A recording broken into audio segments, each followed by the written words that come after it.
И здравейте хора, аз съм Алекс Геймър, познат като Алекс, като Гиганте, като Big Boss, като Кастомана, като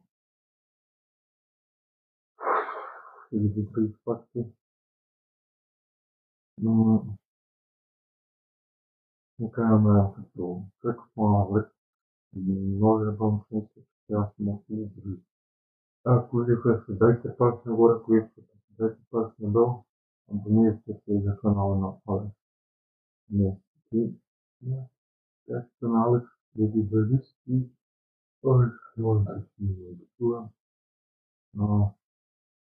Да, не знам, има малко. Първи исторически политически факт, това съм малко древността. Първата известна писана конституция, това че ръководите на Хамук около 2000 година преди новата в Сумер. Древна Атина, първи известен проект около 5 година. Говорите, но толкова мъже и граждани имат право да гласуват. Римската империя, това е Рим, тук не правят поначало за цял точно велик, а има да. След римската тура имала сложна система с устрой баланс, които се дава консул от избиране ежегодно. Идеалното ежегодно. Пак Магна Харта, 1905 година в Англия първо документ в областта на монархия, което поставя основата на парламентизма. Това ще се успе.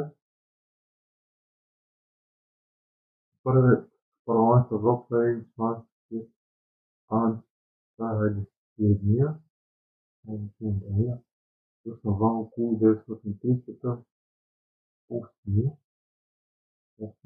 така.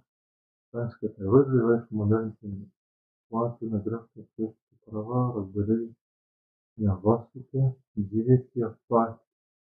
Също приемат първата писана конституция през 1787 година. Десетия.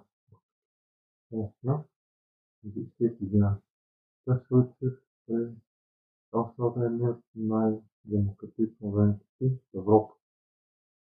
България е първата призната независимост на Македония през 1999. Най-наши. От Македония през 1900 два пъти. Пак през 1946 през 1946 референдум става Народна република, а през 1990 година парламентарна с многопартийна система и ако вие сте харесали, дайте пак нагоре, ако вие сте дайте пак надолу, абонирайте се, както на Алекс Геймър журналист и за Алекс не се мога да говоря